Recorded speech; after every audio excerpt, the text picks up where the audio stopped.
ತ್ರೇತಾಯುಗದಲ್ಲಿ ನಡೆದಂತಹ ರಾಮಾಯಣದ ಇತಿಹಾಸವನ್ನು ಇಡೀ ಜಗತ್ತಿಗೆ ಸಾರಿದ ಮಹಾನ್ ವ್ಯಕ್ತಿ ಮಹರ್ಷಿ ವಾಲ್ಮೀಕಿ ಅವರು. ಅಂತಹ ಮಹನೀಯರ ತತ್ವ ಆದರ್ಶಗಳನ್ನು ರಾಜಕಾರಣಿಗಳು, ಸರ್ಕಾರಿ ಅಧಿಕಾರಿಗಳು ಅಳವಡಿಸಿಕೊಳ್ಳಬೇಕು. ಆಗ ಸಮಾಜಕ್ಕೆ ಒಳ್ಳೆಯದಾಗುತ್ತದೆ, ಮುಂದಿನ ಪೀಳಿಗೆಗೆ ಒಳ್ಳೆಯದಾಗುತ್ತದೆ ಎಂದು ಶಾಸಕ BN ರವಿಕುಮಾರ್ ಅವರು ಹೇಳಿದರು. ರಾಷ್ಟ್ರೀಯ ನಾಡಹಬ್ಬಗಳ ಆಚರಣಾ ಸಮಿತಿ ಹಾಗೂ ತಾಲೂಕು ಆಡಳಿತದಿಂದ ಪ್ರಜಾಸೌಧ ಮುಂಭಾಗದಲ್ಲಿ ಆಯೋಜಿಸಿದ್ದ 16ನೇ ವರ್ಷದ ಮಹರ್ಷಿ ವಾಲ್ಮೀಕಿ ಜಯಂತಿಯ ಕಾರ್ಯಕ್ರಮವನ್ನು ಜ್ಯೋತಿ ಬೆಳಗಿಸಿ ಮಹರ್ಷಿ ವಾಲ್ಮೀಕಿ ಅವರ ಭಾವಚಿತ್ರಕ್ಕೆ ಪುಷ್ಪನಮನ ಸಲ್ಲಿಸಿದ ನಂತರ ಮಾತನಾಡಿದ ಅವರು, ನಮ್ಮ ಕ್ಷೇತ್ರದಲ್ಲಿ ಪ್ರತಿಯೊಂದು ಕುಟುಂಬವೂ ನೆಮ್ಮದಿಯಿಂದ ಜೀವನ ಮಾಡಬೇಕು. ಶಿಕ್ಷಣ, ಆರೋಗ್ಯಕ್ಕೆ ಹೆಚ್ಚಿನ ಒತ್ತು ಕೊಟ್ಟಿದ್ದೇನೆ. ಪ್ರಾಮಾಣಿಕವಾಗಿ ನನ್ನ ಕೆಲಸವನ್ನು ಮಾಡುತ್ತಿದ್ದೇನೆ. ಮುಂದೆಯೂ ಸಹ ಎಲ್ಲರ ಸಹಕಾರ ಇದ್ದರೆ ಈ ಕ್ಷೇತ್ರ ಅಭಿವೃದ್ಧಿಯಾಗುತ್ತದೆ, ಎಲ್ಲರಿಗೂ ಒಳ್ಳೆಯದಾಗುತ್ತದೆ ಎಂದರು. ವಾಲ್ಮೀಕಿ ಸಮುದಾಯ ಭವನ ನಿರ್ಮಾಣಕ್ಕೆ ಹಕ್ಕಿಪಿಕ್ಕಿ ಕಾಲೋನಿ ವಾಲ್ಮೀಕಿ ಸಮುದಾಯ ಭವನ ನಿರ್ಮಾಣಕ್ಕೆ ಒಂದೊಂದು ಗ್ರಾಮಕ್ಕೆ 50 ಲಕ್ಷದಂತೆ ಅನುದಾನ ಕೊಟ್ಟಿದ್ದಾರೆ. ಜೊತೆಗೆ ತಲಕಾಯಲ ಬೆಟ್ಟದ ವಾಲ್ಮೀಕಿ ಮಹರ್ಷಿ ಅವರ ಆಶ್ರಮ ಹಾಗೂ ದೇವಾಲಯದ ನಿರ್ಮಾಣಕ್ಕೆ 1 ಕೋಟಿ ರೂಪಾಯಿಗಳ ಅನುದಾನದಲ್ಲಿ ನಿರ್ಮಾಣ ಮಾಡುವುದಕ್ಕೆ ಸಂಬಂಧಪಟ್ಟ ಇಲಾಖೆ ಅಧಿಕಾರಿಗಳಿಗೆ ಸೂಚನೆಯನ್ನು ಕೊಟ್ಟಿದ್ದೇನೆ ಎಂದು ತಿಳಿಸಿದರು. ತಹಸೀಲ್ದಾರ್ ಗಗನ ಸಿಂಧು ಅವರು ಮಾತನಾಡಿ, ನಾವು ಯಾವಾಗ ಬದಲಾಗುತ್ತೇವೋ ಆಗ ಜೀವನದಲ್ಲಿ ಸಾಧಿಸುವುದಕ್ಕೆ ಸಾಧ್ಯವಾಗುತ್ತದೆ.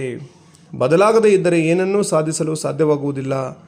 ಜೀವನದಲ್ಲಿ ನಿಮ್ಮ ಗುರಿಯನ್ನು ಸಾಧಿಸುವುದಕ್ಕೆ ಬದಲಾಗಬೇಕಾಗುತ್ತದೆ. ಬದಲಾವಣೆಯಿಂದ ಜೀವನ ಬೆಳಕಾಗುತ್ತದೆ. ಅದಕ್ಕಾಗಿ ಒಂದು ಹೆಜ್ಜೆ ಮುಂದೆ ಇಡಿ. ಈ ಬಾರಿ ವಿದ್ಯಾರ್ಥಿಗಳು ಉತ್ತಮ ಫಲಿತಾಂಶ ಪಡೆಯುವುದಕ್ಕೆ ಗಮನ ಹರಿಸಿ ಎಂದು ಕಿವಿಮಾತು ಹೇಳಿದರು.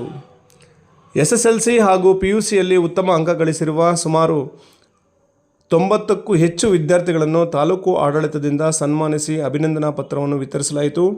ಶಾಸಕ BN ರವಿಕುಮಾರ್ ಅವರು ಎಲ್ಲ ವಿದ್ಯಾರ್ಥಿಗಳಿಗೂ ತಲಾ 5,000 ರೂಪಾಯಿಗಳಂತೆ ಪ್ರೋತ್ಸಾಹಧನವನ್ನು ನೀಡಿ ಅಭಿನಂದಿಸಿದರು. ಕಾರ್ಯಕ್ರಮದಲ್ಲಿ ಮುಖ್ಯ ಭಾಷಣಕಾರರಾದ ಡಾಕ್ಟರ್ ಚನ್ನನರಸಿಂಹಪ್ಪ, ತಾಲೂಕು ಪಂಚಾಯಿತಿ ಕಾರ್ಯನಿರ್ವಾಹಕ ಅಧಿಕಾರಿ R ಹೇಮಾವತಿ, ನಗರಸಭೆ ಅಧ್ಯಕ್ಷ MV ವೆಂಕಟಸ್ವಾಮಿ, ಪೌರಾಯುಕ್ತೆ ಅಮೃತ G, ಸಮಾಜ ಕಲ್ಯಾಣ ಇಲಾಖೆಯ ಸಹಾಯಕ ನಿರ್ದೇಶಕ ಜಗದೀಶ್, ಜಿಲ್ಲಾ ಜಾಗೃತಿ ಸಮಿತಿ ಸದಸ್ಯ ಮೇಲೂರು ಮಂಜುನಾಥ್, ವಕೀಲರ ಸಂಘದ ಅಧ್ಯಕ್ಷ ನಾರಾಯಣಸ್ವಾಮಿ, ಸಮುದಾಯದ ಮುಖಂಡರಾದ ಬಂಕ್ ಮುನಿಯಪ್ಪ, ಮುಗಲಡಿಪಿ ನಂಜಪ್ಪ, ಮುತ್ತೂರು ವೆಂಕಟೇಶ್, ಗಿರೀಶ್ ನಾಯಕ್, ಗೋರ್ಮಿಲ್ಲಹಳ್ಳಿ ವೆಂಕಟೇಶಪ್ಪ ಸೇರಿದಂತೆ ವಿವಿಧ ಇಲಾಖೆಗಳ ಅಧಿಕಾರಿಗಳು, ಸಂಘ ಸಂಸ್ಥೆಗಳ ಮುಖಂಡರು, ಸಾರ್ವಜನಿಕರು ಉಪಸ್ಥಿತರಿದ್ದರು. ಕೋಟಹಳ್ಳಿ ಅನಿಲ್ ಕುಮಾರ್, ಸಂವಿಧಾನ ಶಕ್ತಿ ಡಿಜಿಟಲ್ ನ್ಯೂಸ್, ಶಿಡ್ಲಘಟ್ಟ.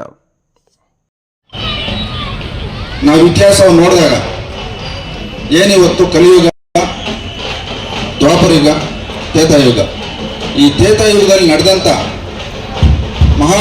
ರಾಮಾಯಣನ ಒಂದು ಇತಿಹಾಸವನ್ನು ಈ ಕಲಿಯುಗದಲ್ಲಿ ಇಡೀ ಜಗತ್ತಿಗೆ ಸಾರಿರ್ತಕ್ಕಂಥದ್ದು ವಾಲ್ಮೀಕಿ ಮಹರ್ಷಿಗಳು.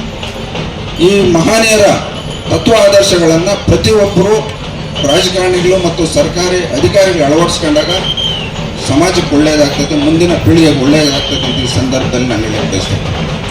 ಇವತ್ತು ನಮ್ಮ ಶಿಡ್ಲಘಟ್ಟ ವಿಧಾನಸಭಾ ಕ್ಷೇತ್ರದ ಸಂಬಂಧಪಟ್ಟಂಗೆ ಏನಿವತ್ತು ಈ ತಾಲೂಕಿನ 3ನೇ ಬಾರಿ ಈ ಒಂದು ತಾಲೂಕಿನಲ್ಲಿ ಈ ಒಂದು ಕಾರ್ಯಕ್ರಮದಲ್ಲಿ ಭಾಗವಹಿಸಲು ಅವಕಾಶ ಮಾಡಿಕೊಟ್ಟಂಥ ಸ್ವಾಭಿಮಾನ ಮತದಾರರಿಗೆ ಮತ್ತು ನಮ್ಮ ಪಕ್ಷದ ಮುಖಂಡರಿಗೆ ನಾನು ಮೊದಲನೇದಾಗಿ ಸಹ ಧನ್ಯವಾದಗಳು ಹೇಳಕ್ಕೆ ಬಯಸ್ತಾ ಇದ್ದೀನಿ. ಇವತ್ತು ಏನು ನಮ್ಮ ಕ್ಷೇತ್ರದಲ್ಲಿ ವಾಲ್ಮೀಕಿ ಸಮುದಾಯಕ್ಕೆ ಸಂಬಂಧಪಟ್ಟಂಗೆ ಇವತ್ತು ನಮ್ಮ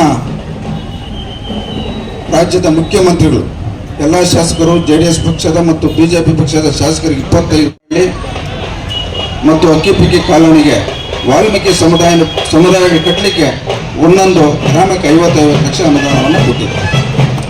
ಅದೇ ರೀತಿ ಏನಿವತ್ತು ತಲಕಾಯಲ ಬೆಟ್ಟದ ವಾಲ್ಮೀಕಿ ಮಹರ್ಷಿಗಳ ಒಂದು ಆಶ್ರಮ, ಒಂದು ದೇವಾಲಯ ಇವತ್ತು ನಾವು ನೋಡಿದಂಥ ಸಂದರ್ಭದಲ್ಲಿ ಮೊನ್ನೆ ನಡೆದಂಥ ಪೂರ್ವಭಾವಿ ಸಭೆಯಲ್ಲಿ ಇವತ್ತು ಆ ದೇವಾಲಯ ಬಗ್ಗೆ ಆಗ್ಬೋದು, ನಮ್ಮ ತಾಲೂಕು ಕೇಂದ್ರದಲ್ಲಿರ್ತಕ್ಕಂಥ ವಾಲ್ಮೀಕಿ ಸಮುದಾಯದ ಬಗ್ಗೆ ಮಾತಾಡಿದಂಥ ಸಂದರ್ಭದಲ್ಲಿ ಇವತ್ತು ಅಲ್ಲಿ ಆಶ್ರಮ ಮತ್ತು ದೇವಾಲಯನ ನಿರ್ಮಾಣ ಮಾಡಬೇಕಂತೇಳಿ ಸಂಬಂಧಪಟ್ಟಂಥ ಅಧಿಕಾರಿಗಳಿಗೆ, ಆ ಭಾಗದಲ್ಲಿರ್ತಕ್ಕಂಥ ಮುಖಂಡರಿಗೆ, ವಿಶೇಷವಾಗಿ ವಾಲ್ಮೀಕಿ ಸಮುದಾಯದ ಮುಖಂಡರಿಗೆ ಜವಾಬ್ದಾರಿಯನ್ನು ಕೊಟ್ಟು ಇವತ್ತು 1 ಕೋಟಿ ವೆಚ್ಚದಲ್ಲಿ ಆ ಆಶ್ರಮವನ್ನು ಆದಷ್ಟು ಬೇಗ ಕಟ್ಟಬೇಕಂತೇಳಿ ಈಗಾಗಲೇ ಇವತ್ತು ನಾವು ಅದನ್ನು ಸೂಚನೆಯನ್ನು ಕೊಟ್ಟಿದ್ದೀವಿ.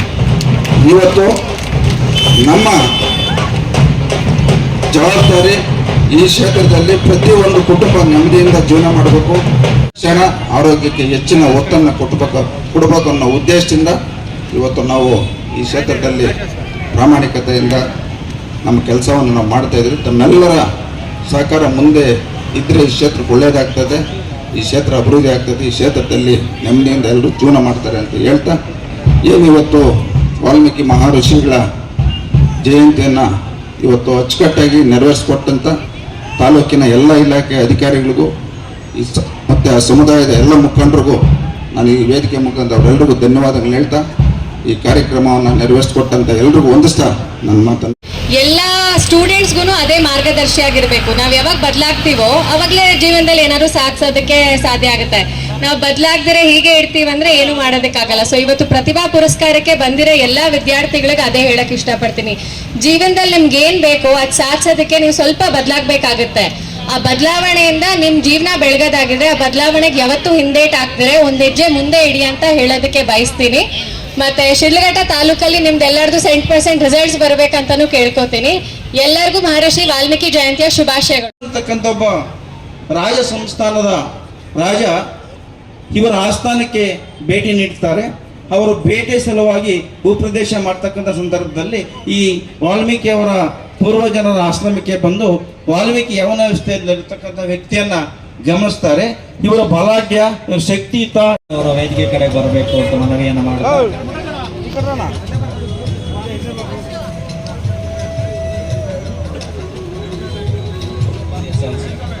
ಓಂ ನಮೋ ಕೃಷ್ಣಾಯ, ಓಂ ನಮೋ ಕೃಷ್ಣಾಯ ವಾಸುದೇವಾಯ, ಹರಿಯೇ ಪರಮಾತ್ಮನೇ, ಕ್ಲೇಶನಾಶಾಯ, ಗೋವಿಂದಾಯ ನಮಃ, ಗೋವಿಂದಾಯ ನಮಃ. ಎಲ್ಲ ವಿದ್ಯಾರ್ಥಿಗಳ ಜೀವನ ಉಜ್ವಲವಾಗಿರಲಿ ಅಂತೇಳಿ ಅವರಿಗೆ ತಮ್ಮನ್ನು ಪುರಸ್ಕರಿಸಲಾಗಿದೆ. ತಾವು ಇದನ್ನ ಗ್ರಹಿಸಿ ತಮ್ಮ ಜೀವನದ ಒಂದು ಅಡಿಗಲ್ಲಾಗಿ, ಮೈಲಿಗಲ್ಲಾಗಿ ಸ್ವೀಕರಿಸಿ ಉತ್ತಮ ಪ್ರಜೆಗಳಾಗಿ ಹೊರಹೊಮ್ಮಬೇಕಾಗಿ ತಮ್ಮಲ್ಲಿ ಮನವಿಯನ್ನ ಮಾಡ್ತಾ ಇದ್ದೀವಿ. ಪುರಸ್ಕಾರವನ್ನು ಸಲ್ಲಿಸಿದ ಎಲ್ಲ ಗಣ್ಯರಿಗೂ, ಅಧಿಕಾರಿ ವರ್ಗದವರಿಗೂ, ಸ್ವೀಕರಿಸಿದ ಎಲ್ಲರಿಗೂ ಸಹ ಧನ್ಯವಾದಗಳನ್ನು ಅರ್ಪಿಸ್ತಾ ಇದ್ದೀವಿ. ತಮ್ಮ ಜೀವನ ಉಜ್ವಲವಾಗಿರಲಿ ಅಂತೇಳಿ ಭಗವಂತನಲ್ಲಿ ಪ್ರಾರ್ಥನೆ. ಎಲ್ಲ ವಿದ್ಯಾರ್ಥಿ